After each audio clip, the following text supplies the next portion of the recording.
also known as Friday Eve. Yes, Tim. Yes. Friday Eve, baby. Woohoo, Friday Eve.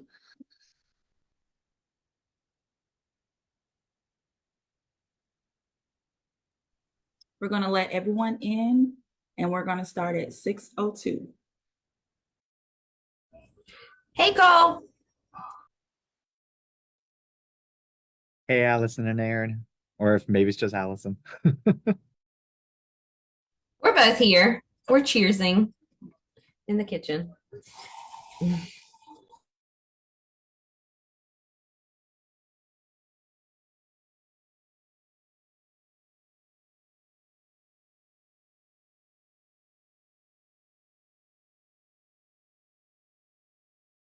Leah, you ready? I am. Let me just get my camera on.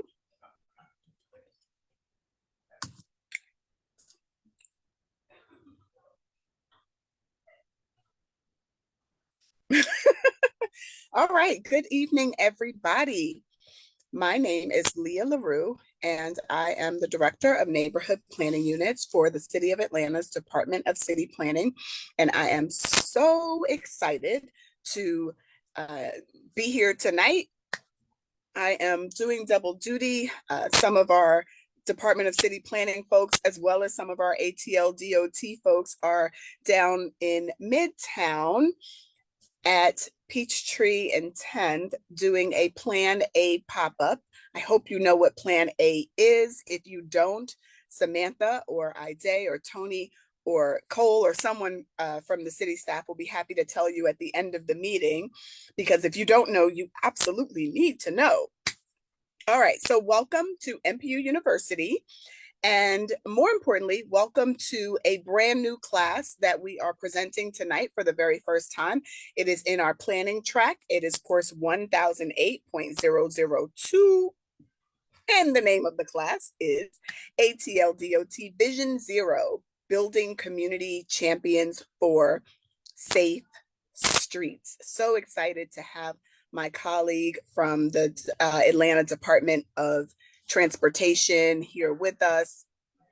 And of course, colleagues from my team, Samantha Terry, who is our program coordinator senior for training and education. Sam. Salutations, everyone. And she is also the registrar for NPU University.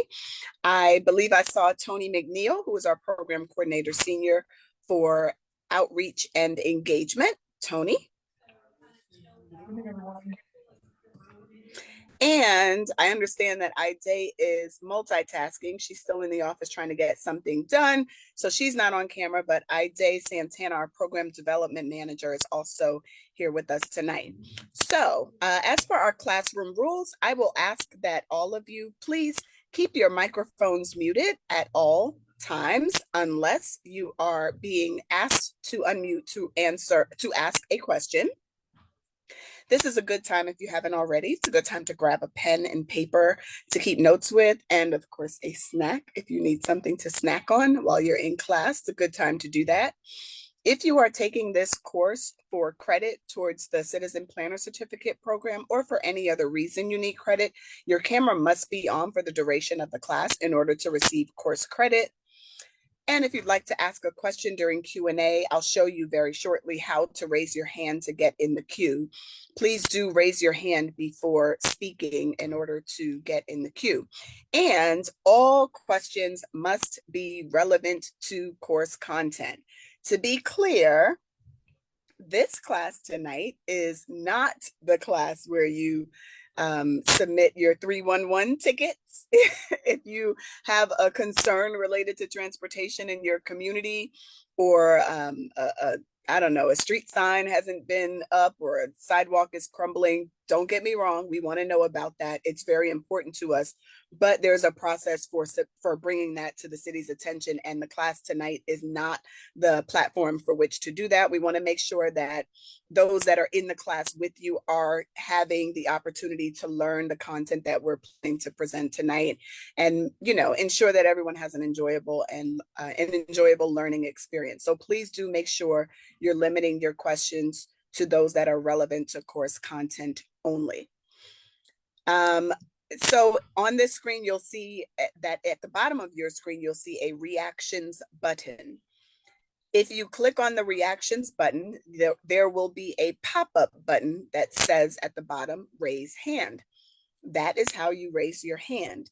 If you would like to practice, if you haven't done it in a while, you can feel free to go ahead and raise your hand just to make sure you still know how to do it.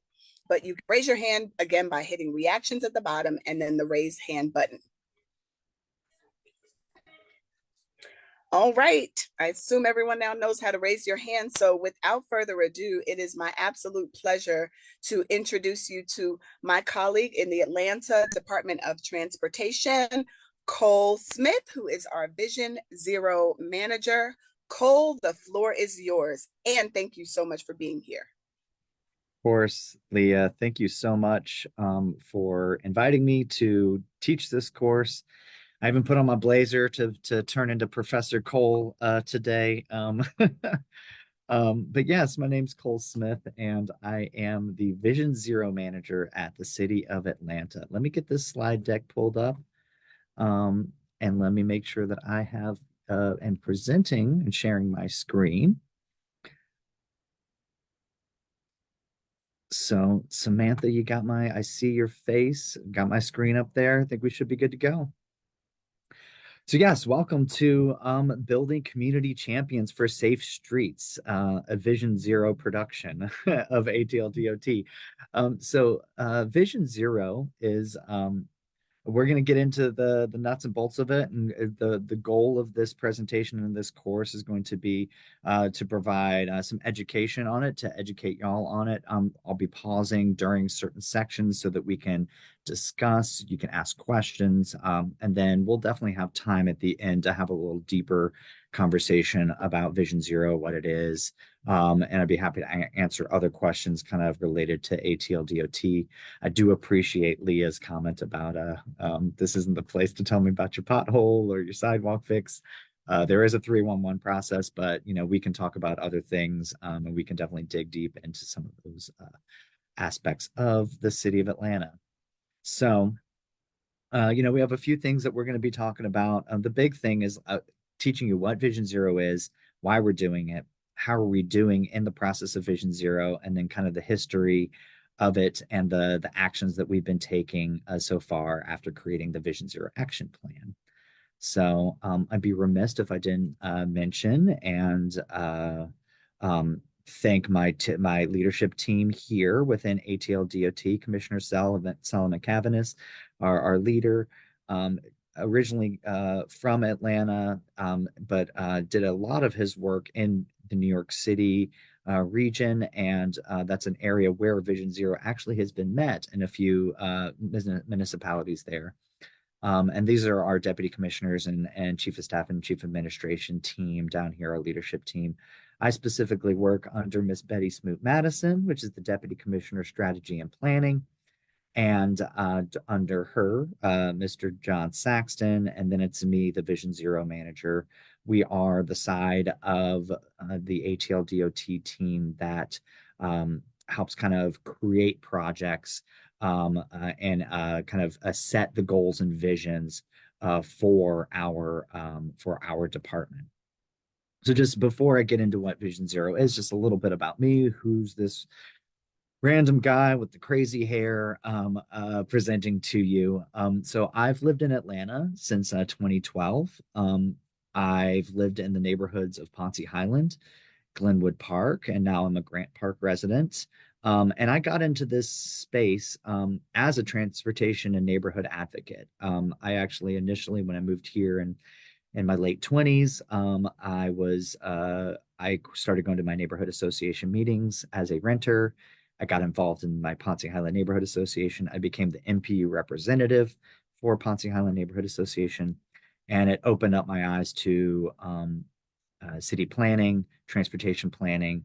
So I decided to switch my careers and go into and get a master's degree in city planning at Georgia Tech. I graduated from that in 2017.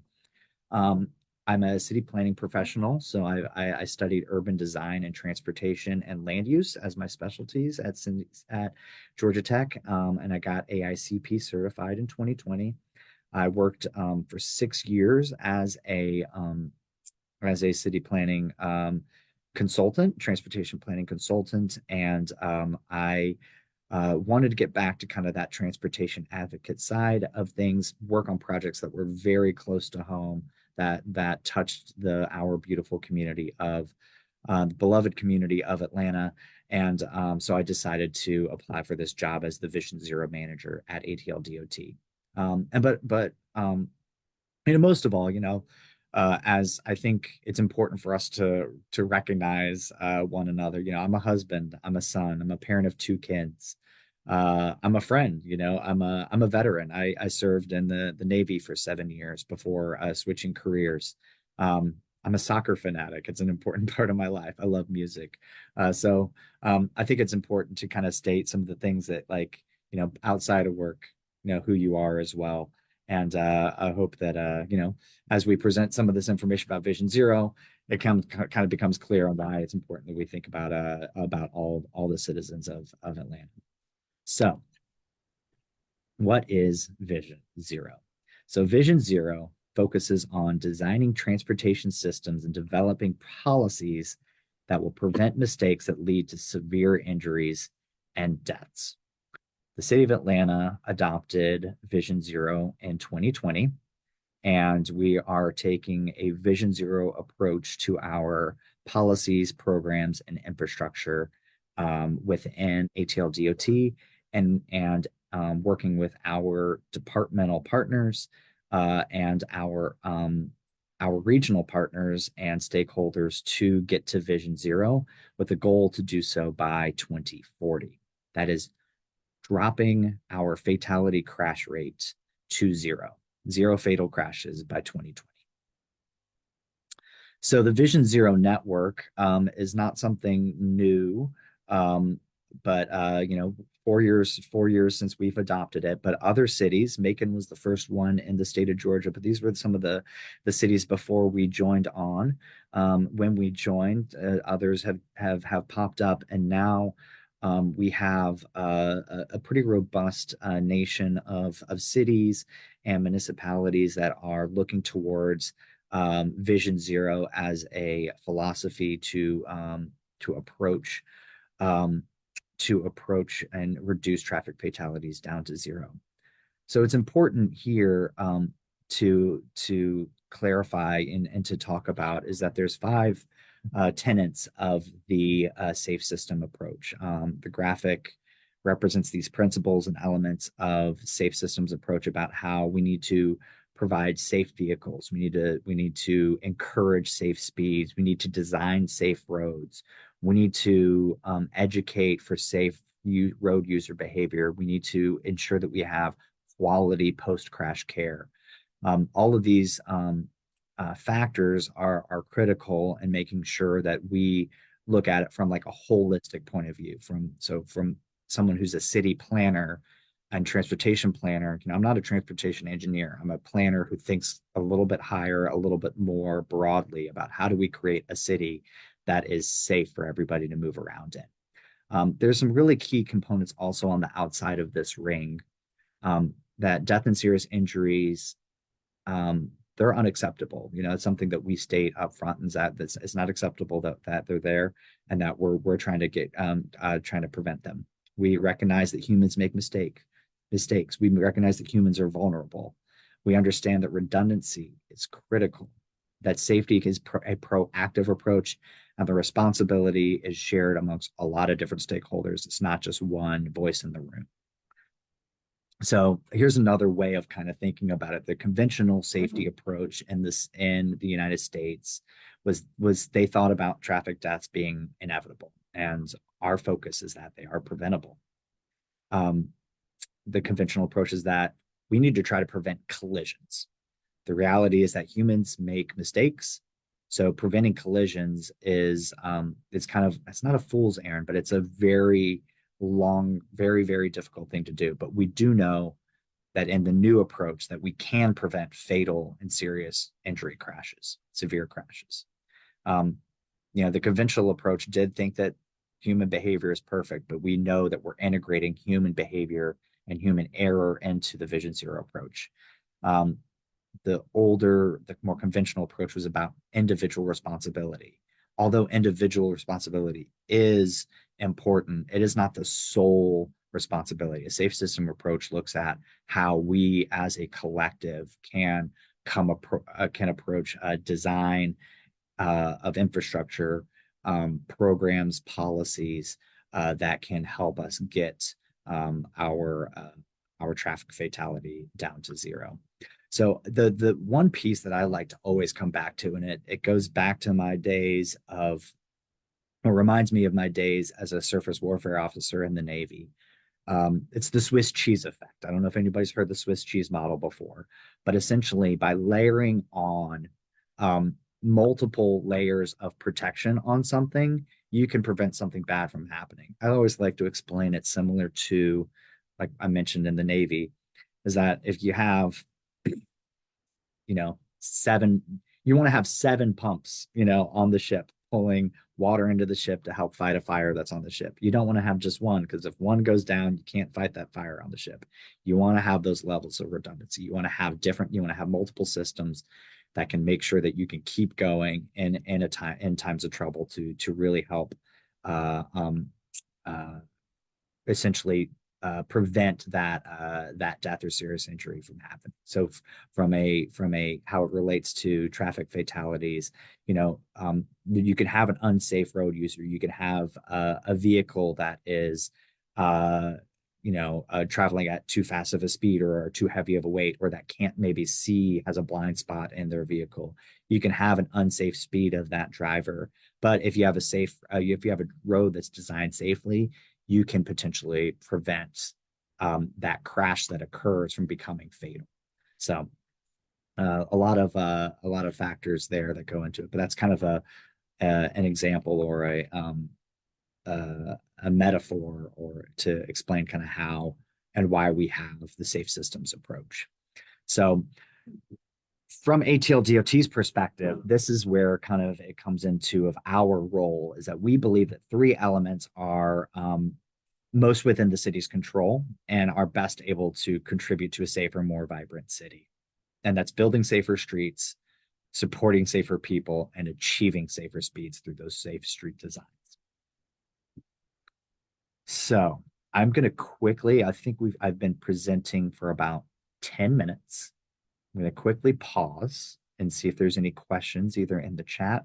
So Sam, if you want to bring them, or if you need to raise your hand to come off mute. We have no questions in the chat, and currently no hands are raised. Okay.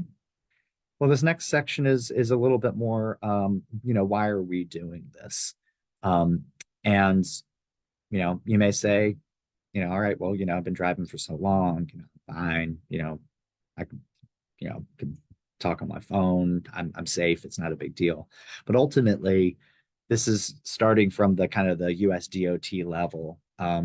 So, entire country, we have, 37,000 people on average dying, so 370,000 people died in transportation incidents. 94% of them are on roads. This is not a, from a US DOT standpoint, safety of air crash, airplane crashes or crashes via transit, or railroad crashes, or ultimately our most dangerous mode of transportation, or our most dangerous place in public space while traveling is the roadway. I may be a little bit biased. My dad was also in the Navy and flew planes and became an airline pilot. He always used to tell me the most dangerous thing about my trip, flying the plane, is my trip to and from the airport. And it's true. So just want to make sure that, we recognize that, our roadways are a dangerous place, and we've done that. It's become that way through a historic history of designing a car-centric culture and a culture of getting people to and from places as efficiently as possible and as fast as possible. So roadway fatalities and the fatality rate was slowly declining over the past 30 years, but since the 2010s, it's kind of stalled and started going up, especially since COVID. So why does this matter here in Atlanta? So since 2010, over 30,000 families have been impacted by travel violence. Additionally, Atlanta's pedestrian fatality rate is 3 times higher than other cities such as Seattle, Minneapolis, Boston, some of our peer cities that we're kind of aspirational about. So I want to let that number sink in a little bit. 3,000 families. When you apply that to just like one street, Atlanta's premier street, the street that we should be the most proud of, this is about a minute or two of videos from Midtown Alliance.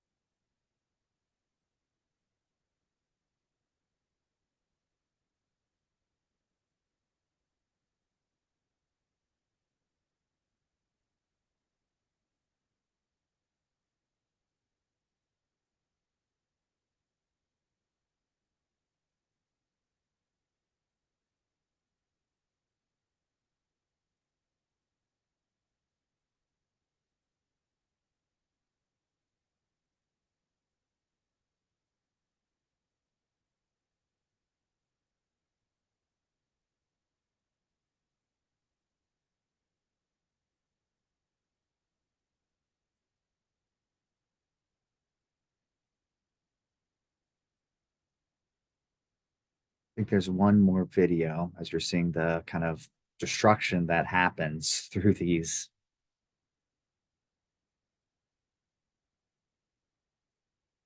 Another angle of the same crash.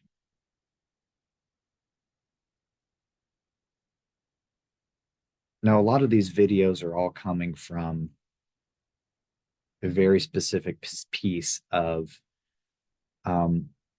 Midtown.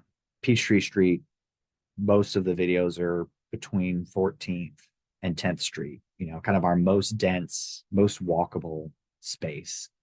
But as you see, because of the design of Peachtree Street and this corridor, it allows for faster speeds, it allows for more dangerous driving, and it allows for the potential for more destructive crashes that luckily none of these videos aren't of fatal crashes. But it's an indication of kind of the danger that we have designed ourselves into, and the role of Vision Zero is to help prevent these type of high speed crashes, and that could result in fatal or serious injury crashes. I take this role very seriously. I'm a very optimistic and positive person, but the person before me was also a positive person, a vibrant city planner that was one of my friends, and she was the very first Vision Zero manager at City of Atlanta. She in 2021 was at a conference for city planning officials in Tennessee and Georgia. It was in Chattanooga, and on her way home with her husband and her friends was struck and killed in a crosswalk while walking home from dinner she didn't succumb to her injuries right away. She was a fighter, and we were luckily able to bring her home to Atlanta, and for her to try to survive. The post crash care piece of the safe systems approach was that last piece to try to be able to let her hold on to her life and still kind of continue and come back to potentially work one day. But unfortunately, she succumbed to her injuries. And our team dedicates a lot of our time to her. Some of the members on our team were in that same crosswalk with her when hit. So we are we dedicate a lot of the work to her, to Kimberly, and to the 1,000 others families that are affected by traffic violence. So the big question now is, okay, well, how are we doing? The city of Atlanta, I mentioned, adopted Vision Zero in 2020. What does it look like from a data standpoint here in Atlanta? So here's a kind of a 6-year look at where we're at from 2018 to 2023. Now, most people, when you look at these years, you think COVID, right? COVID hit in 2020. And we think that, historically and throughout what we've measured with other cities, there has been a spike nationally because of COVID. And there's a lot of theories behind that. But ultimately, last year in 2023, the data that we've collected and that we're comfortable sharing right now is that there were 77 fatalities in the entire city of Atlanta. 51 of those were drivers or passengers in vehicles, and 26 of those were people walking, riding a bike, riding a scooter, what we call vulnerable road users.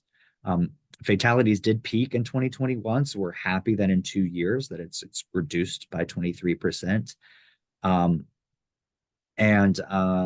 But the vulnerable road user number peaked in 2022, and it's at 38% of all fatalities that year, which is the same number kind of percentage-wise as it was in 2018, but a higher kind of total number. So something that we're kind of keeping track of. Another thing that we keep track of is the split between interstate or freeway crashes and surface streets. So surface streets or freeways, about 30 to 40% of all traffic fatalities occur on our freeways. And that's your I-75s, 85s, your connector, 285, 400, Langford Parkway, Freedom Parkway, kind of your limited access freeways. So that number is kind of ranges between 30 and 40%. What we're trying to do at City of Atlanta is to focus on those 47, this blue bar here. I guess my cursor's here, this blue bar here, and try to reduce that number. So we're, from 57 to 47 in 2 years, and we're trying to track to make sure that we stay below 47 for this year. So I do keep track of, one of the things I do as a Vision Zero manager, I keep track of every fatal crash that happens in the city of Atlanta. And I broke this down a little bit more. So the blue and brown chart is talking about 2023 to 2024 and how it relates to that ownership of road and that limited access freeway. So, since this is kind of a crash course, part of my pun of Vision Zero, haven't mentioned yet that the Georgia Department of Transportation and who are partners with us, they manage state system, and they have multiple roads that are kind of some of our larger roads in the city of Atlanta as well. So those are GDOT surface roads. So that's that kind of the light brown. Limited access is that darker brown. So one of the things to point out is that we have a larger percentage of GDOT roads this year compared to last year. We are trending below the rate of total fatalities as of last week. These numbers were the numbers as of Monday. The other thing there, though, to also point out is, we're tracking the fatal crash by whether or not they were in a vehicle or whether or not they were outside of a vehicle. It's a larger percentage of vulnerable road users being killed by drivers. So this is just something to kind of set ourselves in to make sure that we kind of understand where we are as a city. I mentioned, obviously why we're doing this, Kimberly's and the 3,000 other families from the past 10 years. And I think I'm going to kind of pause here before we get into kind of the history and kind of the actions that we're taking. Any questions about that data, where we're at, kind of setting what the stage of what Vision Zero is. Mother Moore? Yes, good evening, everyone. We're not collecting data on what's happening in our local neighborhoods. We are connecting data what's happening in our local neighborhoods. I have exact locations of every single fatal crash for the past 11 years. Okay, could you put contact information in the chat so we can access that? Yes, ma'am. Yeah, I'll talk about it a little bit later today, or in the presentation. We have created a Vision Zero dashboard where you should be able to go online and zoom into your neighborhood, click on your district, your council member district, click dates or years, pedestrian, non-pedestrian, bicyclist, non-bicyclist, and be able to dig a little bit further into the data. Thank you. No problem. That's a great question. We have a question from Stephanie in the chat. Traffic deaths occur in my neighborhood on a state highway that runs directly through it. How is ATLDOT working with GDOT to adapt Vision Zero policies, particularly the 5 safe system approach? Great question. So that is exactly what we're doing. It's one of the main points of why we have a safe systems approach. It's one of the main points aspects of why we have a role like I do. We have multiple touch points with GDOT on a from a safety standpoint. I have a monthly meeting. I have constant communication with the safety offices, and we're aware of pointed it out. We're not hiding behind it. GDOT's not hiding behind it. We're well aware that the GDOT roads have an outsized proportion of our fatal crashes. And as I dig deeper into kind of our analysis, it's called our high injury network. And that's where we're putting our best efforts forward to redesign those roads, to provide a safe systems approach to reduce traffic fatalities in those locations. So GDOT is a partner in that.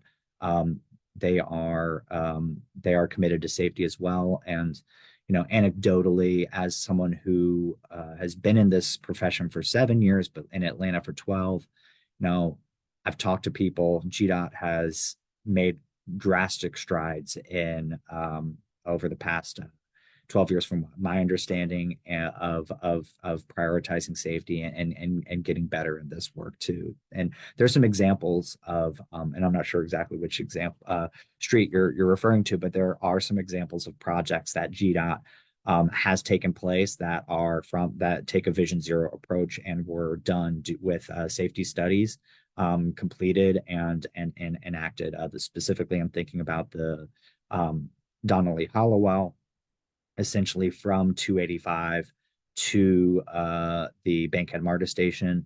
That corridor used to be 2 lanes in each direction with no center turn lane.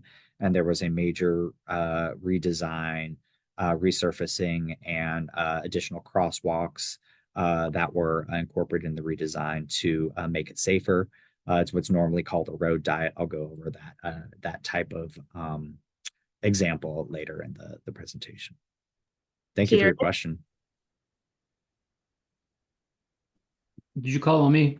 Yes. Okay. Just a question, and maybe you can use the Peachtree Street example that you showed the videos from. Do you find that property owners and business owners along those sorts of dangerous stretches are supportive of alterations to the road design, or do they object to the disruption of construction and possible slowing down of traffic? Yeah, it's a good question. I think ultimately there are a lot of different opinions out there. Each business owner, each stakeholder, each community member has a different opinion on it. So one of my goals and one of my roles is to educate about what a Vision Zero approach is, what a safe system approach is, and why we need to be working towards redesigning our streets. I mentioned, and I think I'll get into this in the next slide, but our goal is to reach Vision Zero by 2040. That's a 16-year effort, 15 and a half year effort if you take into account the 6 months that have already passed here in 2024. And there's going to be some times where property owners are going to be against something, and we're going to have to go back to the drawing board and rethink it. But Peachtree Street's a great example, and I really appreciate Midtown Alliance for providing the video. They're the ones that provided the video because they're working on a redesigning Peachtree Street project right now, a planning project, a visioning project, to think about how can we best use our premier street within the Midtown section. Downtown Atlanta has done similar visionings in their transportation planning efforts. The shared Peachtree example of a more pedestrian friendly and kind of a tactical is not the right word, a kind of a pop-up temporary installation to show what it could look like is the first phase of us thinking about our streets. How do we make them safer? How do we make them more comfortable? How do we make them more walkable, livable, and breathable, and a place that we all want to be? So I don't think anybody's ever said that they want to be in a place that's filled with traffic, that's filled with cars. And so it's about understanding that we have to create a city that is a mixture of good land uses for people to get to, safe ways for them to get there through a lot of different modes of transportation, whether it's walking, biking, taking transit, driving their car, or otherwise. So it's a holistic approach, and Midtown and Downtown are kind of two of our biggest champions of Vision Zero, as they have essentially the roads that have been most affected by car-centric design, but have the options for people to get around with other modes of transportation. Hopefully that helped. I'm gonna jump ahead so we don't lose too much time. Let's see, I got 6:35:39 on my watch. So the history of Vision Zero in Atlanta, as I mentioned, we adopted it in 2020. Our transportation department was actually created in 2020 as well. So this was a combination of our city planning team, and when the Office of Mobility was still in city planning, and then transitioned over Atldot. So shout out to my city planning folks. But essentially, the city adopted Vision Zero unanimously in April of 2020. We released a Vision Zero action plan, interim Vision Zero action plan, and then we're able to receive funding from our partners at Atlanta Regional Commission to create an action plan that was started in October of 22. And then I came on board the next summer, and then we finished up the action plan in October of last year. So that Vision Zero action plan is shown here in the cover of Family on Bikes during Atlanta Streets Alive, which hopefully you guys come out this Sunday to Atlanta Streets Alive. But it was a critical component of how do we bring a bunch of people together in the Vision Zero action plan. Our consultant team helped us through the engineering process, the public engagement process, the stakeholder engagement process, to bring all these partners together to help create actions, visions, and goals of how we can get to zero using the safe systems approach. We also did so. Let me pause real quick. The 6 different kind of here are a pretty wide range of partners that were involved in creating the Vision Zero Task Force. What's not listed here, I think I'll get into it in a little bit, is that we also did robust community engagement, where we went out to communities. We met people where they were. We had virtual workshops, we had in-person workshops, and we were able to hear from the community about what they wanted out of a Vision Zero action plan. We also received over 3,000 pens dropped on a virtual map that were help provide a awareness of unsafe intersections for driving, walking, biking, taking transit, things of that nature. But on top of this Vision Zero task force, this task force is ongoing and ever growing. The one thing I noticed when I joined is I noticed the universities aren't on this list.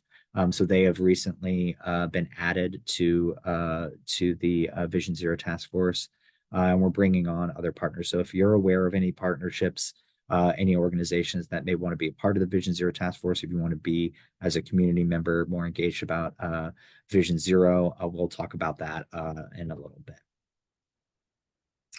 We also based a lot of our work in equity.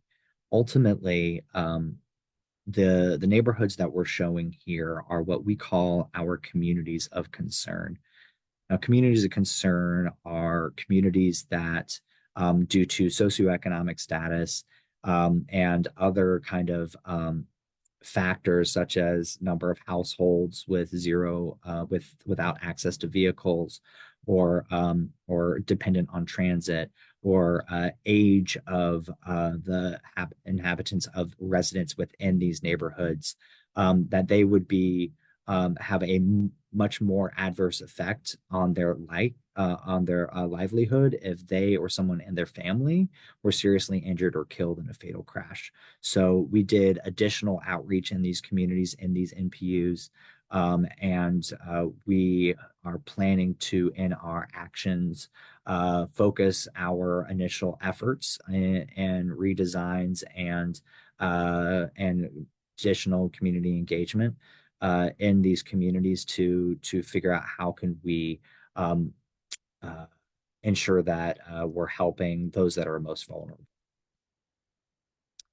So I mentioned earlier the high injury network. This map here shows, and the top 20 ranking of most dangerous streets in our city is based off of historical crash data. 10% of our surface streets, so this is without our freeways, as I mentioned earlier, 10% of our surface streets represent about 73% of fatal and serious injury crashes. So going back to the safe systems approach and how we can't prevent all collisions, but we can prevent serious and fatal injury collisions. Similarly, we don't need to be thinking about redesigning every single street. We need to be thinking about how do we selectively pursue projects and redesigns and efforts along our most dangerous streets, and how do we make sure that we do so holistically. So this high injury network is a analysis that's done with that historical crash data and is important to kind of consider when reviewing capital project lists and things like that.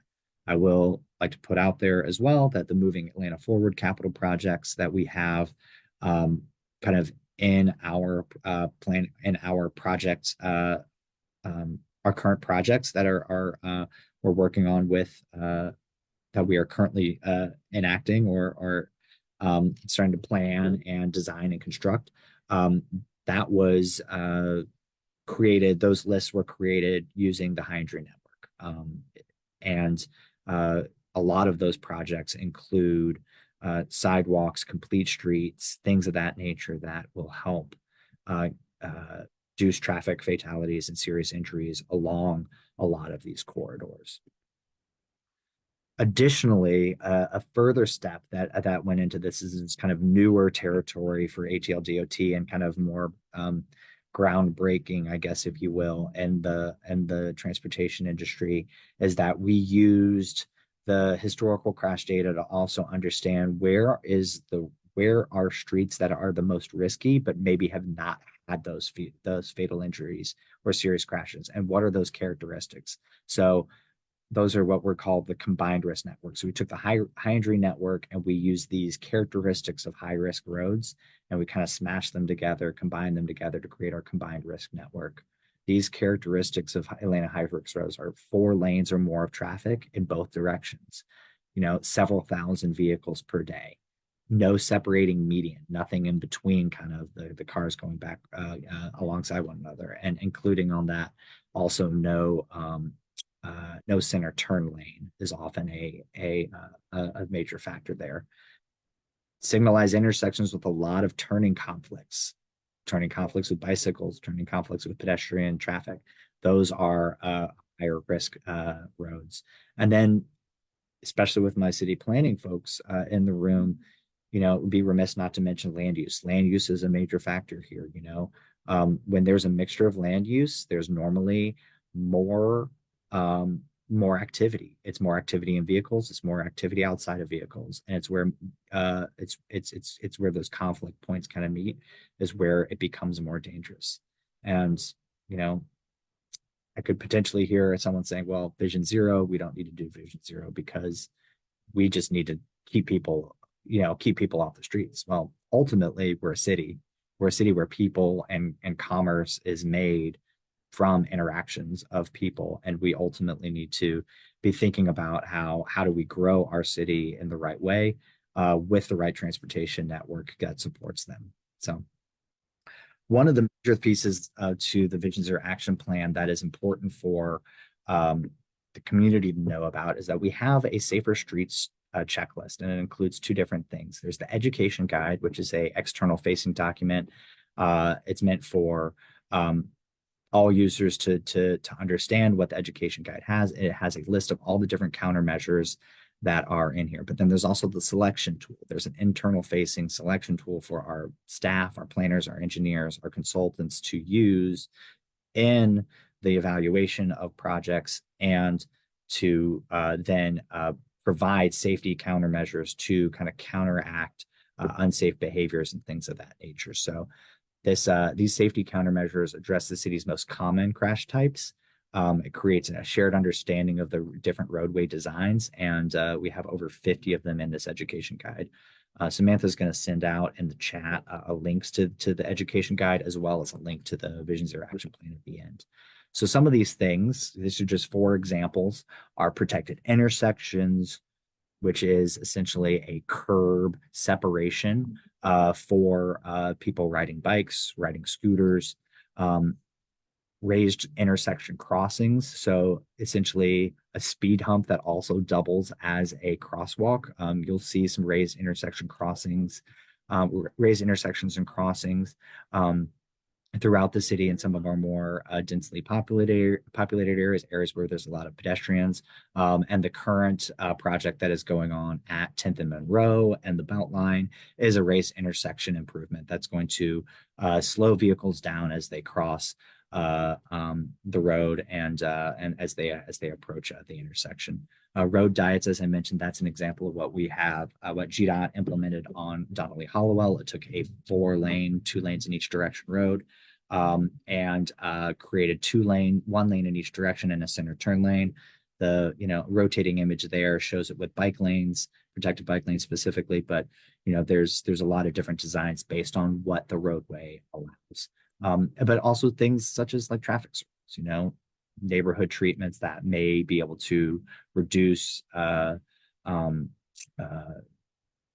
deflect crashes to where they're not going to be kind of your T-bone intersection crashes, where it may just be kind of side swipes that are less fatal, and the transfer of, not to get too nerdy, but the transfer of energy is deflected as opposed to directly taken on by the vehicle or the person in the vehicle. So those are some different types of countermeasures. Now there's also proactive systemic safety countermeasures that we are working on and that we're looking to continue to get ourselves moving towards zero. Some of these things, our treatments are listed ahead. There's some kind of quick, easy ones like improved lighting. Improved lighting helps both pedestrians, cyclists, drivers alike, just to be able to see one another, to be able to react in time. Simple things such as a signal timing on the pedestrian signals called the leading pedestrian interval. What that does is it gives the person in the crosswalk a 3 to 5 second head start to go before the movement of the vehicles will start moving. I'll show you this is not an animated one, but essentially these vehicles here that are stopped at the stop bar, or these vehicles here, continue to have a red signal while the pedestrians are able to start walking for about 3 seconds, and then they get their green to be able to start moving.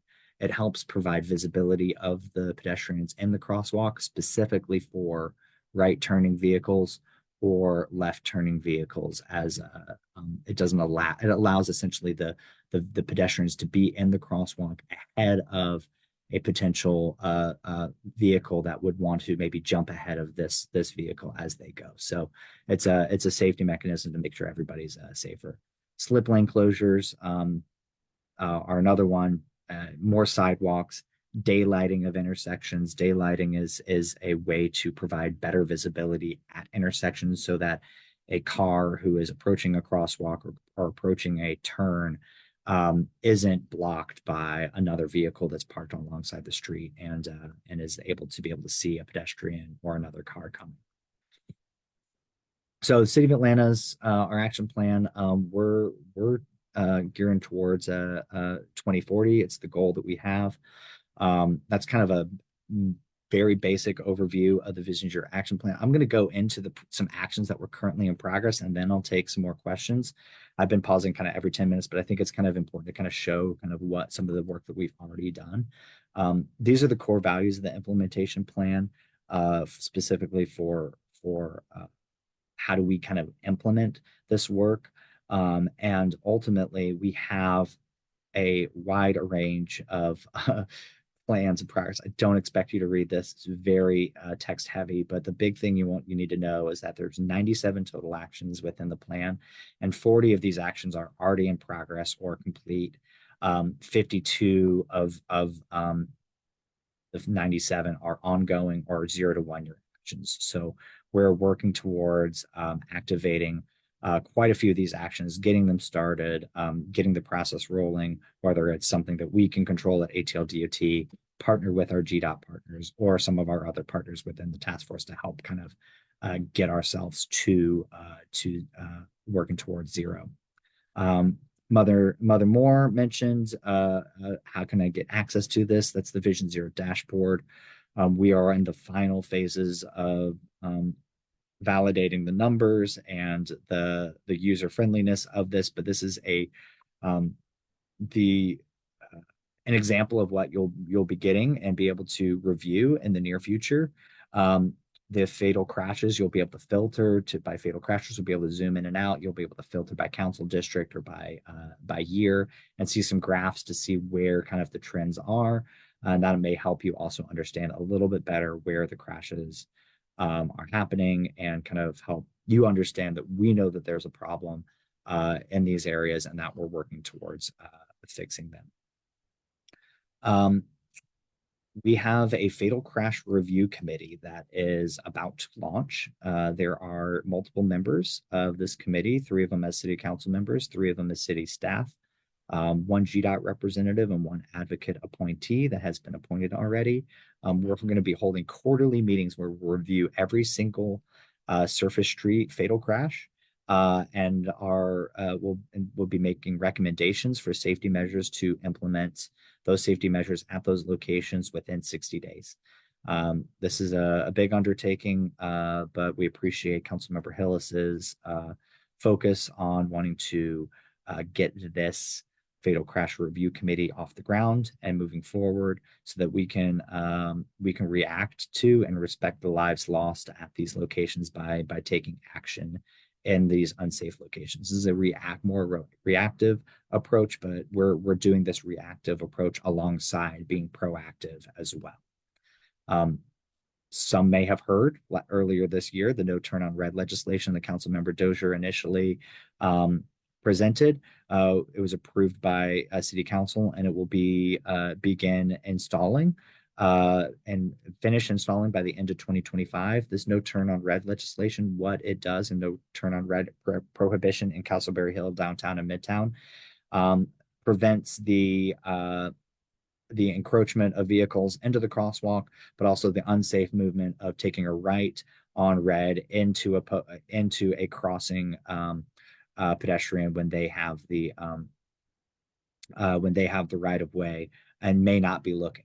ultimately, for those who don't know, what happens is that when red on rights are allowed, the vehicle normally will pull up close to the stop bar, continue into the crosswalk without looking to the right, and they'll look to the left to see if there's an oncoming vehicle because they're concerned about a vehicle-to-vehicle crash, because that's the normal aspect. It's super dangerous for people who are on the right side of a vehicle who are trying to cross, and actually even more dangerous now that we have more scooters and bicyclists, and we have more one-way and two-way bicycle and scooter infrastructure within the city of Atlanta. So there are locations in the city where no turn on red has already been implemented because of sight issues, be able to see the vehicles. But this helps prevent it at all intersections within downtown and Midtown and Castleberry Hill. I mentioned the daylighting. We recently did a pilot program of 5 different locations of safety daylighting by using micro-mobility corrals. So what this does is it's multi-purpose. It helps clean up the curb and the sidewalk from scooters and e-bikes, the shared scooters and e-bikes, and puts them in the kind of the blue box area here. It puts them in the road where parking is vehicle parking is illegal, and it also helps provide visibility for the driver to be able to see around a curb or around a corner. It's a relatively low cost, quick build. We've designed them internally, and our maintenance team installed these, and we had the materials already. So really just super low cost to the city to be able to go in. We have the goal to add 15 more within the city of Atlanta. But as of April of last year, we just actually got the 5th one installed this week. I'm not sure if the actual flex posts are up yet, but 2 in Summerhill, 1 on Edgewood, 1 in Little Five Points, and 1 in Castleberry Hill. But this is what they look like in kind of a plan drawing, is you have a stripe at the intersection, at the stop bar, or close to the crosswalk. You have flex posts preventing people from parking here. You have a curb stop. You have a stencil telling people they can park their scooters and e-bikes, bike racks that help provide a safe place to park. So this is outside of a stop sign at Reed Street on Georgia Avenue in front of Little Tart and Big Softy ice cream place in Summerhill. And these are some bikes utilizing the design that we put in.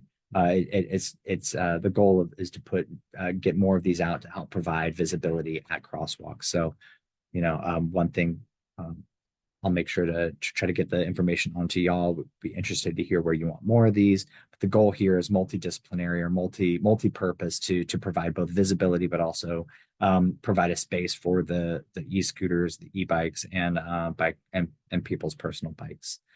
I mentioned the leading pedestrian intervals, what they do. We've started a process of implementing more of these. Before the beginning of this year, we only had 150 locations with LPIs, mostly in the heart of downtown, but we did a data-driven process through a Georgia Tech student to create a prioritization of these locations. We've installed 25. We've installed these in 25 new locations, and GDOT is reviewing the top 25 in their location, and our goal is to do another batch of 50 by the end of the year to get us to 250 locations with leading pedestrian intervals. So that's a pedestrian safety treatment, another pedestrian safety treatment, but also a vehicular safety treatment to preventing fast turning as center line hardening, essentially turning the center line into a speed bump to prevent left turning vehicles from cutting the corner too fast and endangering the vehicles on the other side on the side street, or potentially endangering the pedestrians here. It's a mitigation to prevent left turn pedestrian conflicts. It says 16 final locations. We actually have 21. I didn't update the slide. That last I looked, we have 21 locations we're looking to implement It says May of this year, but we're a little bit behind, so we're going to probably get those in before the end of July. And then protected bike lanes. We've been able to do some quick builds of protected bike lanes, putting a vertical separation between a car and somebody riding a bike. It makes it faster or more efficient for the vehicle to continue on their way, because they're not going to be behind a slower bicyclist who goes normally about 10 miles per hour. And then we've implemented some quick builds of these in many different locations. I'll kind of just show them, but this has been through the help of a lot of our partners. They can be something as simple as just putting up flex posts in an existing bike lane, or taking a lane away from vehicles on a fast road. This is outside of the West End MARTA station.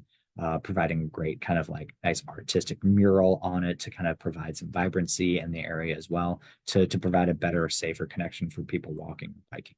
So I know there's a lot. I went over stuff for about 20 straight minutes. I'll pause there, and then we could talk a little bit more about what y'all can do as Safer Street champions. And yeah, I'll pause. I'm sure Sam's got a few questions in there. If not, go ahead and type those in or raise your hand. And take a quick sip of water, because it's right at 7 o'clock. Appreciate y'all being here for an hour. We have a question from Stephanie. When you come to Grove Park for engagement, can you come to the Neighborhood Association general body meeting in particular? Many of our residents do not attend the NPUJ meetings, but do come to the GPNA meetings or receive the newsletter.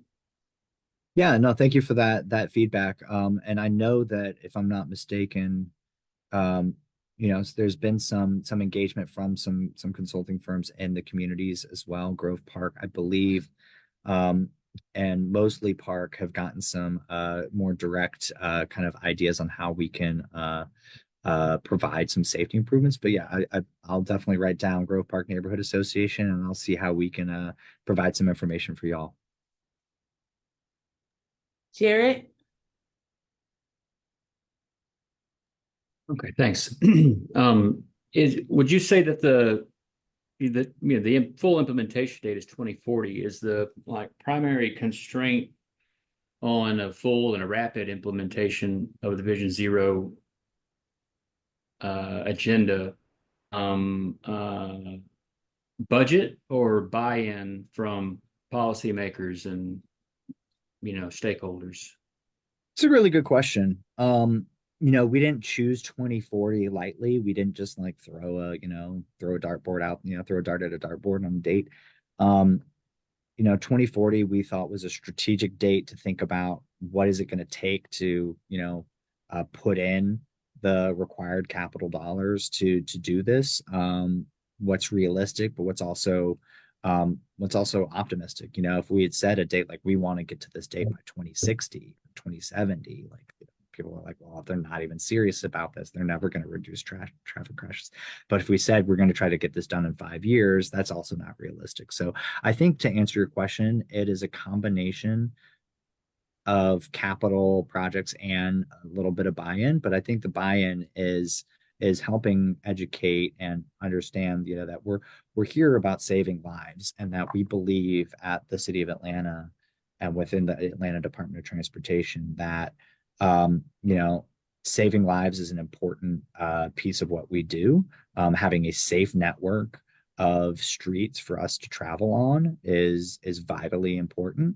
But we also recognize that, as the City of Atlanta, we're also within a 6 million person region when we're only 600,000 residents. So how do we make sure that we also work with our external partners, our neighboring municipalities, our GDOT entities, to think about, well, how do we make sure that we get ourselves to Vision Zero by also ensuring that that everybody that is coming to Atlanta, whether it's for work, play, live here, traveling here on business, whatever it is, that they're able to do so safely.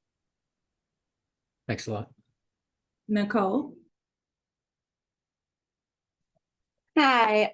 So I was wondering if, when you're looking at these streets that you want to focus on, in some of these neighbors that, especially that are GDOT roads. Are you considering future plans, future developments, especially ones where the building permits are already moving forward? Yeah, it's a good question. We work closely with our planning partners. A lot of my ATL DOT partners are actually at the comprehensive development plan meeting tonight. I went to the one on Tuesday night where we talked about development and how it relates to transportation. It's just specifically with GDOT, a lot of those conversations are about like how does a new development get planned and what does that mean to the streetscape and how does that mean to the roadway network. Some certain things can be obviously it depends on the size of the development. They can have a lot of different types of effects on the roadway network. But, how many vehicles are being added to the roadway network, how many people are going to be added to being, as pedestrians, what are the land uses within that, what are the things that draw people into that land use? Is it just residential? Is it mixed use? Is it a larger activity center? And so then we then help and work with through the design process and through the permitting process. We ensure that we design the site. We work with the developer to design the site to make sure it's as safe as possible, prevent as many conflicts as possible. I will say that we don't always get it right. I mean, it's pure honesty here is that there are developments that come into the city that have made it more dangerous for the people that then move into that new development or that are already living there and have made it more dangerous. I like to believe that we're going to try to mitigate some of those in the future through our processes, our internal processes, and through working with our GDOT partners and our other partners that have control of the roadways. And just to give a specific example of somewhere that's been a concern for the last couple of years is McDonough and Boulevard, where the new Sawtell development is. So just because of that extreme amount. But yeah, that I understand. Thank you. Yeah, for sure. That's a really, really good point. And I know that at least on Sawtell, from my understanding, there's, GDOT has McDonough Boulevard and there's bicycle facilities on McDonough. So like what is Sawtell doing to ensure that, that those vulnerable road users are more protected or safer, or people crossing the street from Sawtell to other places, neighbors that may be going from Chosewood Park or Lakewood to that location have a safe way to do so. We have a question from Emily in the chat asking, is there any way road ownership can be changed from GDOT to ATL DOT? That is a good question. I am not aware of any recent roads that have changed ownership from GDOT to ATL DOT, but I think that there is potential or possibility of that happening. But I would assume that it would probably only happen in small segments or certain areas, because ultimately GDOT has their corridors to provide, kind of their kind of state routes, their guidance of how you would be able to get from, one part of the state to another. I think a good example is Ponce de Leon Avenue is a GDOT road. And although it goes through the heart of Midtown and then the GDOT portion turns into North Avenue, actually, like, is it more efficient for us to have, maybe some of that section where it shifts to be maybe ATL DOT controlled? But I think ultimately, I don't think that that is something that we're going to work towards. I think we'd rather, not rather, I take that back. I think the more realistic approach is to partner with GDOT and making sure that we get on the same page of the safest design possible at the rhythm of when they redesign a road, or when they're thinking about resurfacing, when they're thinking about safety improvements, and they are able to get capital dollars to do so. Our question from Aaron in the chat: how can Atlanta Habitat help you in Sylvan Hills? Great question. So I think partners such as Habitat or other kind of development partners, to use the lack of a better term. It's about helping ensure that we create walkable, safe communities. Walkable, I mention mostly is because it's about the vulnerable road users, as we're seeing in the data right now. It's more dangerous, or the fatal crash numbers that we're seeing is as a higher percentage as pedestrians. A more walkable, safer, multimodal community that is also reduces the trip distance for somebody to get to where they need to go. So I'm not saying density is the end all be all, but a vision, one of the Vision Zero approaches is being able to get more people options to take a different mode other than driving. You know, often what happens with a drowsy driver or a impaired driver, or maybe even a distracted driver, those turn into fatal or serious injury crashes because they didn't really have an option or weren't aware of or comfortable with the options available to them. So from a land use side of things, by developing multimodal developments that allow people to walk, bike, take transit, and it's ultimately about building a city that makes all three of those things more of the default than just hopping in your car and driving. If the default can be, I'm going to walk there, I'm going to bike there, I'm going to take the train or the bus there, we're going to become a much more safe city as it comes to transportation. Jack, would you like to ask your question? I see you have 3 parts. Yeah, sure. I was looking through the Vision Zero Safer Streets Education Guide through that big list of safety countermeasures. Yeah. And I see what I don't see in the list are things like VUNERFs/shared streets, which are very slow streets with like a, almost walking speed limit. And, where pedestrians are allowed to be in the street anywhere. They don't have to cross at designated crossings. I also didn't see completely pedestrianizing streets, in other words, closing them to cars except maybe for deliveries or something. And then I also didn't see things like modal filters, although those might not be countermeasures, but some different category of thing. Anyway, what's up with that? It's a good question. I don't know if it was. I don't think that was a strategic, like, we're not going to include those as countermeasures. I think ultimately those are kind of bigger, kind of higher level city building kind of decisions that were probably avoided. I don't recall a single conversation since I got started in this role about like purposefully keeping those out of a countermeasure list. I personally think all 3 of those, shared streets, pedestrianized streets, or even modal filters, which for those who don't know is a deflection, not a deflection. It's a way to prevent through traffic from vehicles, essentially a couple of barriers that don't allow you to kind of keep going straight, kind of force you to turn right onto the next street.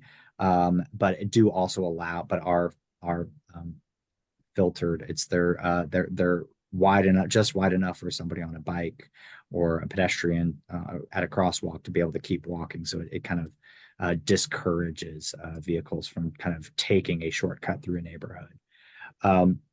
Yeah, I don't think it was consciously decided. I think all of those are good ideas. I will say probably a lot of those are a little bit further kind of, they're good progressive thinking of safety countermeasures, but they're not ones that I think that that we're thinking about apply directly to the issues that we're seeing right now with the fatal crashes and what's in the history of the crashes that are happening in the city of Atlanta. Okay, thanks.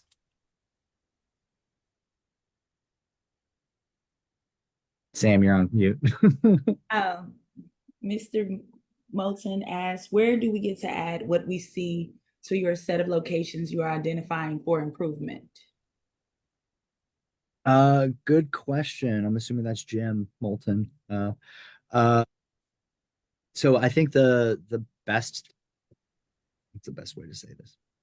So the Vision Zero Action Plan had a community input map that was up for about 9 months, and you can still see where that input was provided on our website. I'll have to probably provide you the link or show that, and I'll share that with Samantha. But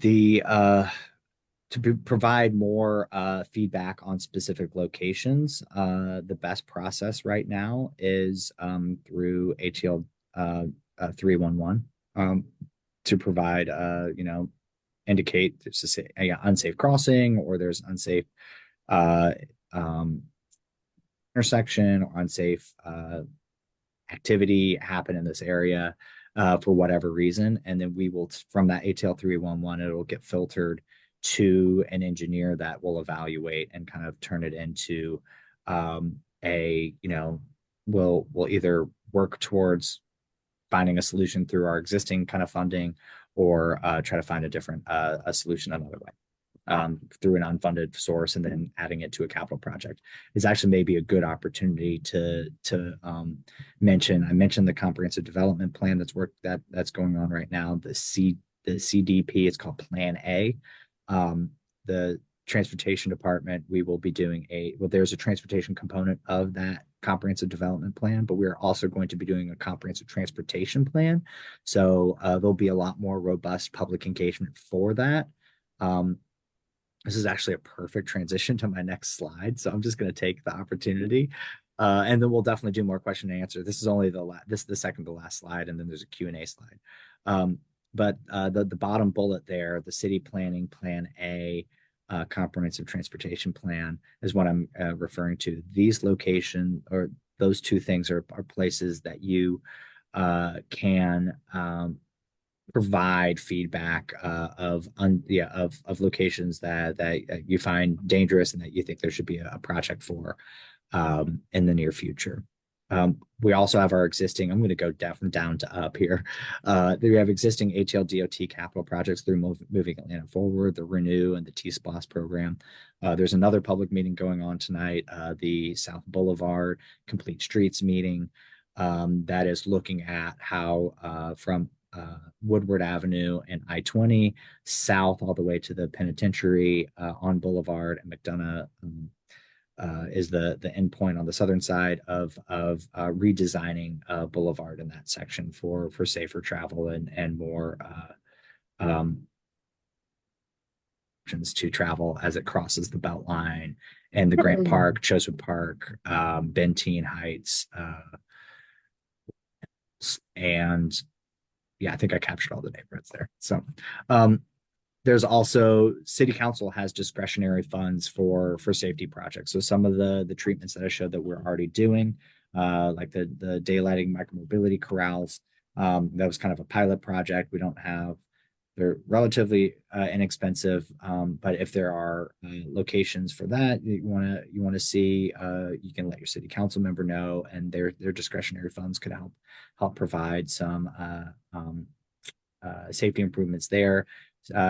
City council also gets funding for traffic calming dollars, which is a request process to get speed humps on your road or other traffic calming measures. We're going through a review of that policy, and we're going to be doing traffic calming proactively through the Vision Zero Action Plan.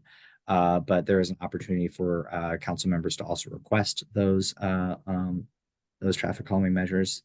And then the other two bullets, the education guide, I kind of already went over. Familiarize yourself, please, with the education guide. It definitely helps you understand kind of what type of projects there are there, how much they mitigate crashes, and then how well or how expensive they are. And then there's the tactical urbanism permit. It's kind of a community driven process and permitting process to do kind of light infrastructure improvements, such as a painted crosswalk, and by painted I mean like, you know, a beautification of the crosswalk, like putting like a mural inside the crosswalk as a way to kind of make it even more visible. There's ways to kind of provide other different like treatments that are within the education guide and in the tactical urbanism guide that help provide safety improvements. There's one that's on our desk right now that we've reviewed and is about to get implemented in Midtown on Monroe that's going to make it safer for pedestrians to cross Monroe Drive. So the tactical urbanism permit is a great community way for you to be able to engage. Now, I haven't even referenced this CDC graph, so I'd be remiss if I didn't say it, and then we'll jump back into Q&A. But you know, there's a lot of work being done in this field of safe streets design and safe streets work and Vision Zero work, and ultimately, you know, it's important to educate the community. It's important to, you know, tell people to slow down and to use their seatbelts and things like that. But ultimately, that requires a lot of individual effort. And one thing that we realize at the City of Atlanta is that there's a greater population health impact when we do things to the built environment and provide better socioeconomic factors for our city. So we're focusing as a city kind of on that built environment and some of those more latent safety measures that we can control. It's important for me to communicate to y'all that like it's important to drive safely. The speed limit is a limit. It is not encouraged to go 7 miles an hour over, even though you know you won't get pulled over if you go 7 miles an hour. Speed limit's a speed limit. We want you to wear your seatbelt. We want to encourage you to plan your events ahead of time. You know, check the MARTA schedule. Plan to spend $20 on an Uber or Lyft if you're going to be drinking and driving, or drinking out, out at a game or out with friends or something like that. Plan ahead, be smart about your activities. But ultimately, there's a goal for us to focus on creating the environment and the atmosphere for you as Atlantans to move about safely, and that starts with a safer built environment, as that will help be a pillar towards us getting to a safer street. So I'm going to move to more questions. I know that we could probably talk forever about transportation safety. I got 7:23 on the clock. I'm available for the next 40 minutes, essentially.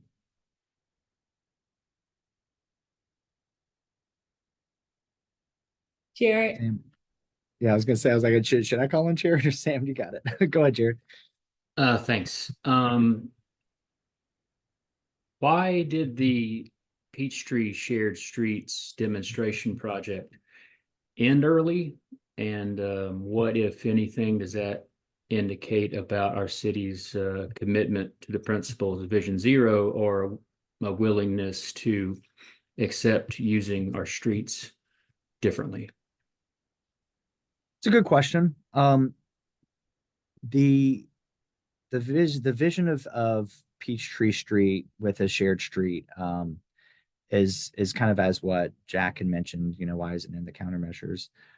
Is definitely still a vision for the city.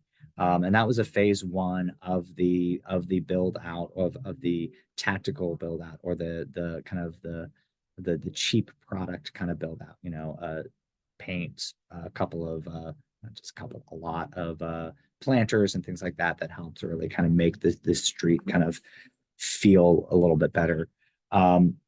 The pilot had ended, and the mayor thought it was a good time to go ahead and let's remove that. But there is a second phase of the shared Peachtree street that will be coming in the near future that has been funded.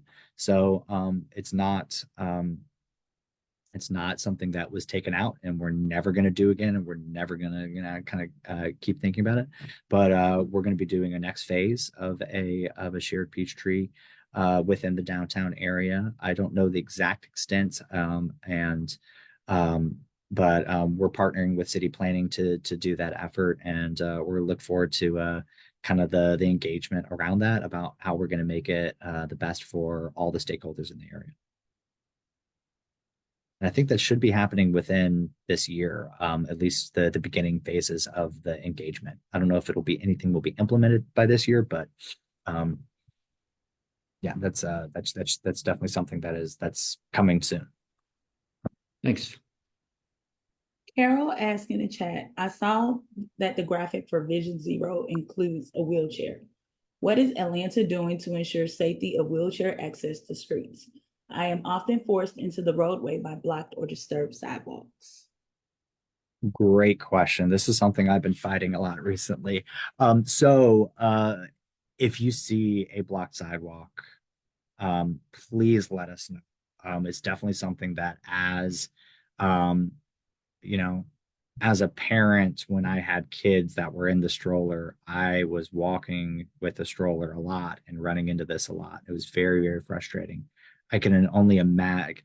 I can't even imagine what it's like as a wheelchair user to constantly be denigrated like that, to say that I don't have the right to be on this street, to move freely. So we are dedicated at ATLDOT to provide safe streets and safe not detours but safe passage for people who are walking, whether it's in a wheelchair, rolling, walking with their cane, walking with a stroller, or walking with their dog, whatever it is, however you're getting around the streets. There are times where a full street closure is necessary, and proper detours will be provided at that time.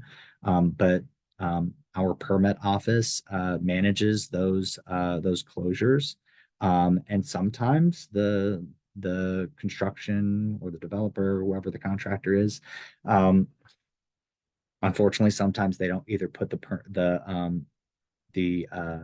closure in correctly and don't provide it correctly, and we have to go back and review and find them. I'll give an example of something that happened recently. There was a wheelchair user that pointed out there was a barricade in Midtown that had previously been provided as the walkway, that was on the street, as opposed to the sidewalk, because the sidewalk was being reconstructed with the development.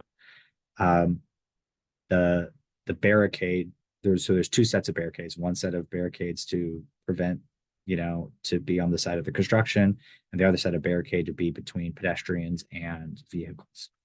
I got a photo from this woman who is wheelchair bound that said, actually, I didn't get it. I saw it online, actually.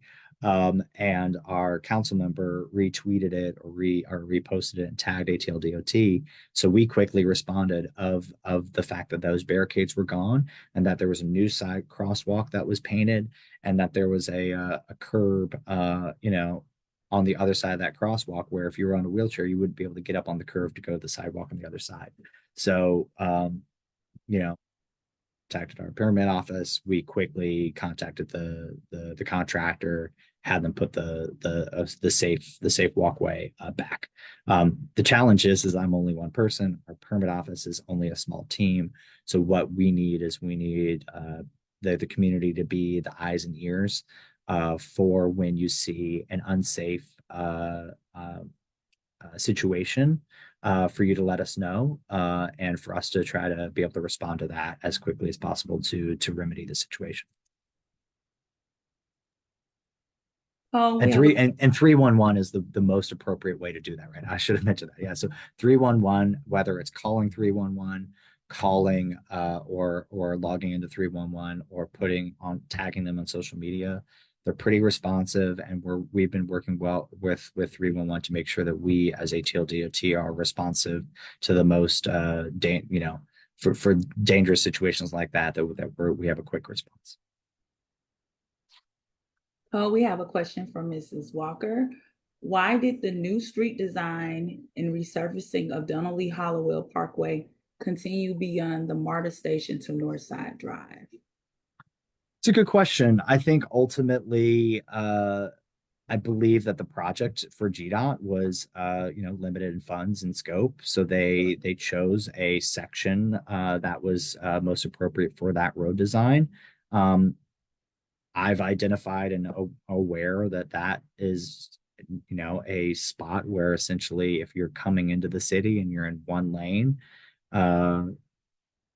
you go in probably at a normal speed, it then widens out to 2 or 3, and it feels like a freeway again. And you start going faster, and it's a lot more dangerous. And it's kind of created a more dangerous scenario.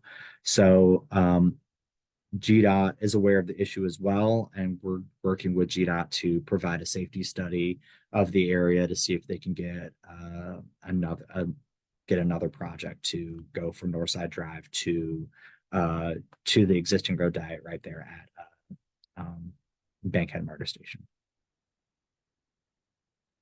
Do we have any more questions?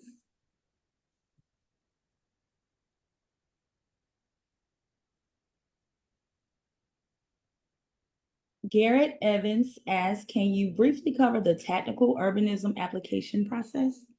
Yeah, for sure. So my coworker, Chris McIntosh, manages the tactical urbanism process. Essentially, there's a tactical urbanism guide that has a list of the things that you can recommend and that you can implement as a community.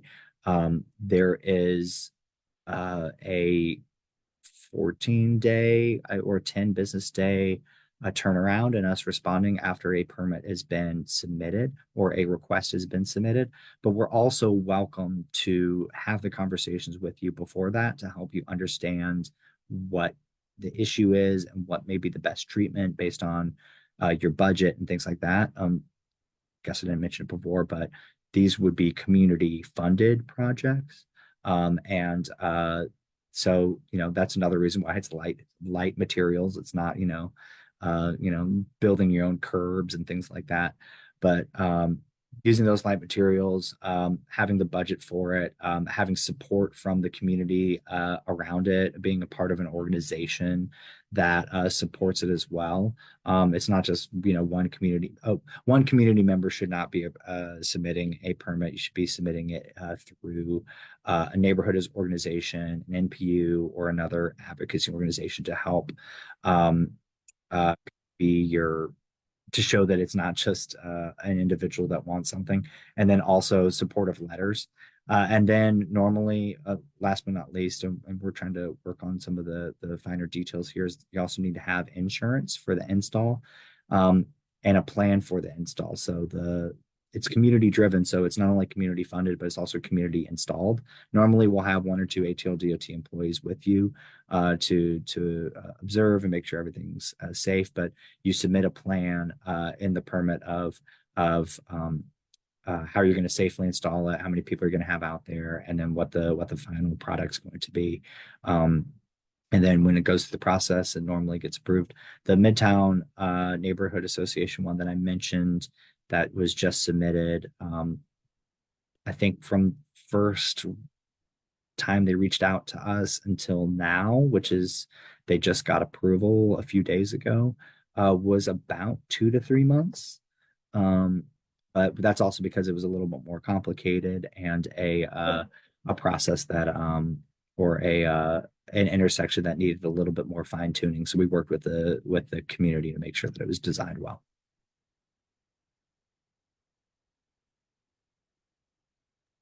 Do we have any more questions? Mary? Hey, thanks for the presentation. Of course, I guess thanks, I Mary. have a question, and I guess you kind of talked about this. It's like the education piece, but I just get really discouraged when, like, for instance, I'll give you a very specific example. Decatur-ish posted, I think yesterday or a few days ago, about the Complete Street project they're about to start on, I think it's College Ave, which if you've been over there, I know that's not City of Atlanta, but That's okay. if you've Familiar. been over there, it's really tough for pedestrians. It's dangerous for everyone. But then you look at the comments, and the majority of the comments are people saying like, wow, this is going to be terrible for traffic. What a huge bottleneck this is going to cause. et cetera, et cetera. And I've seen the same thing, like when Midtown Alliance post about the 17th Street road diet. The majority of the comments are so negative. Same with like Juniper Street, like so many of these things. It just is like, I don't know, I find that so discouraging. And it seems like such a big part of the problem is changing people's attitudes. And Yeah, I'm no, just curious your thoughts on that. it's a really, really good point. One is people can be really mean behind the keys of a message board, right? They can turn into different animals, and it's unfortunate that that's kind of the way it becomes. But I think ultimately, as a city, we have to think about where we're taking safety first, and operational and or access, to facility. Really, access is the next most important thing for our streets.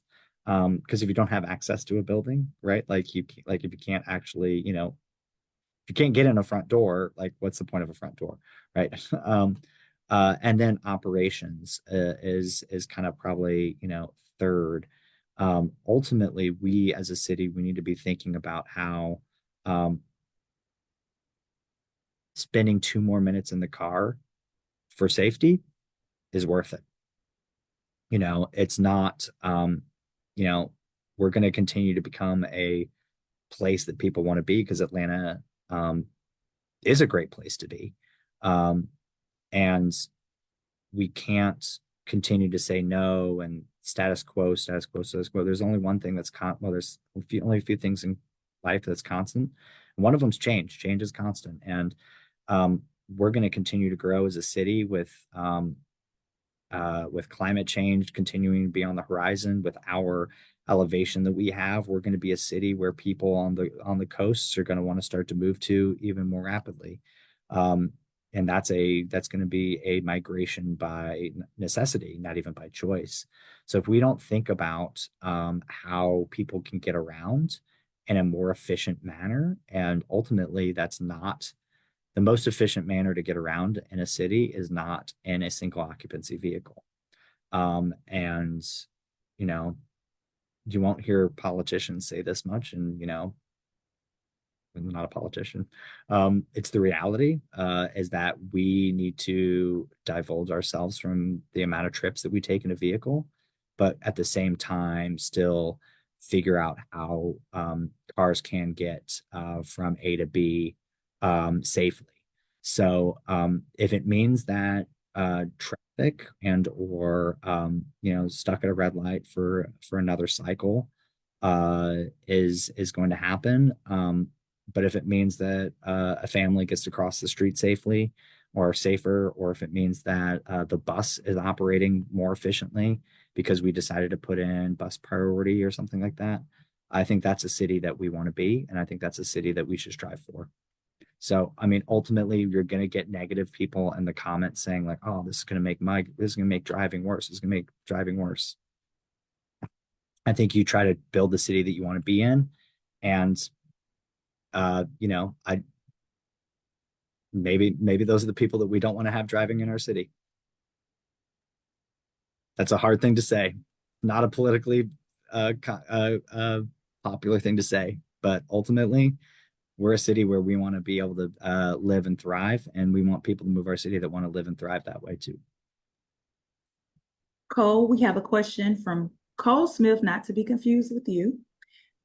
Is this Cole with the K? Yes. I have met Cole with the K. Good to see you again, Cole with the K. Is there a next phase or plan to further improve safety at the next four-way stop intersections that have been installed around town recently?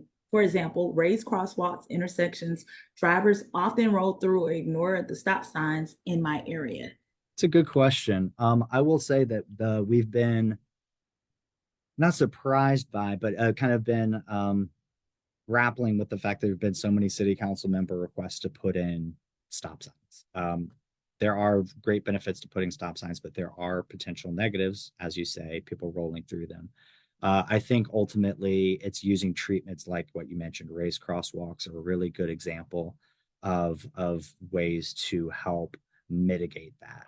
So ultimately, I think what we would like to see is, as these stop signs are being implemented and slowing people down, there may be the one or two people that ignore them, but we need to kind of provide other safety mechanisms. So it's kind of that Swiss cheese model that I mentioned of redundancy. It's like we need to provide multiple different countermeasures that are going to slow people down to safer speeds, that are going to reduce their speeds to where if there was a collision, whether in a crosswalk or with another vehicle, that it is one that doesn't result in a fatal crash. And if you want to let me know which intersections you're talking about, I'd be happy to jot those down and kind of put them on a list of places if we get funding to do a different safety countermeasure besides just a stop sign.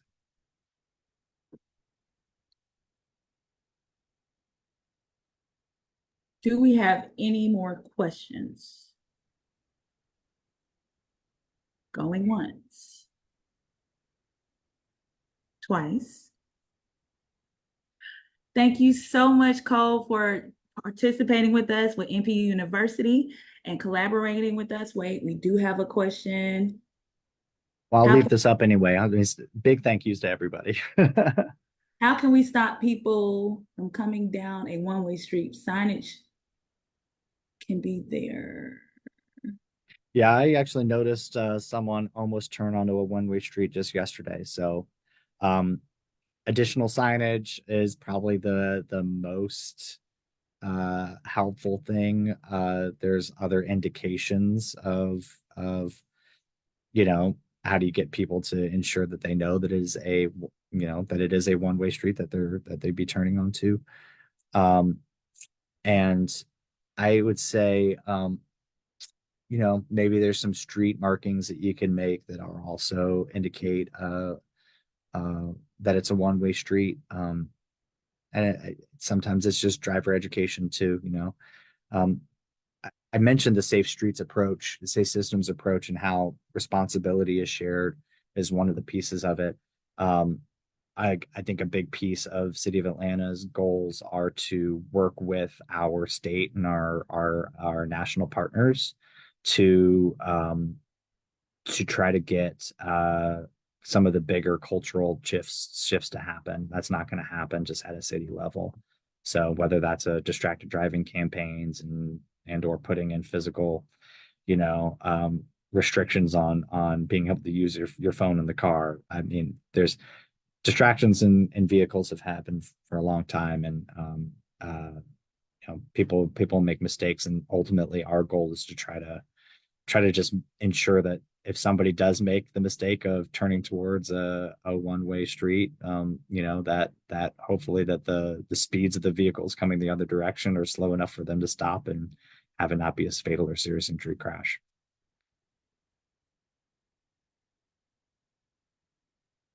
Okay, well, thank you, Cole. I really do appreciate us partnering and offering this new class. Everyone, this is a new NPU University course, and I'm looking forward to partnering with you all in the future. We love our friends in Atldot.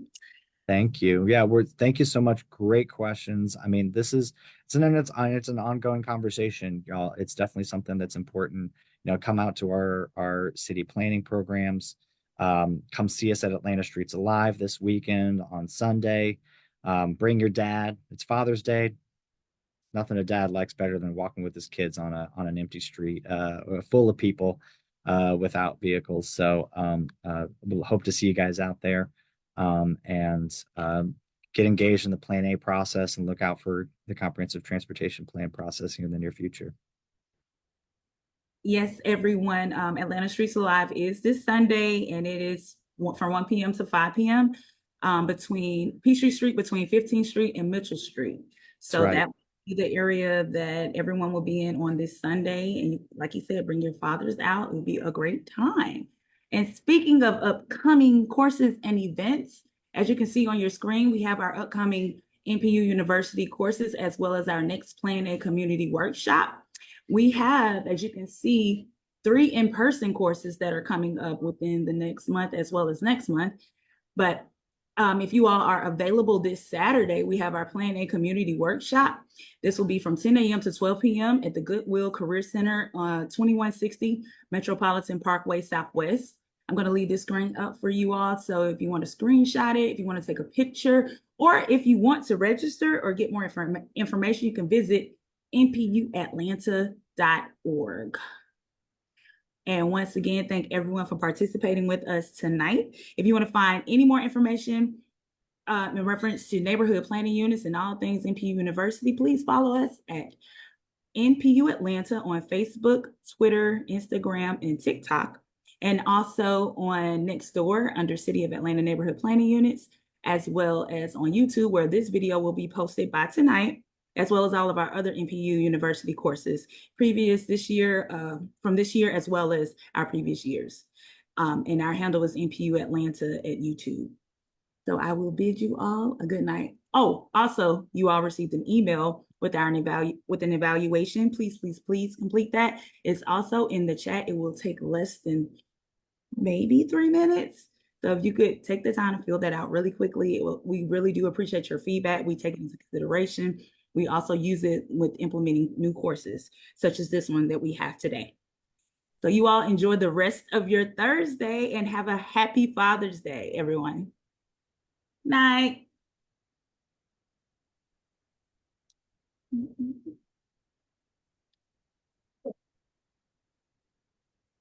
Bye, Mr. Franklin. See you Saturday.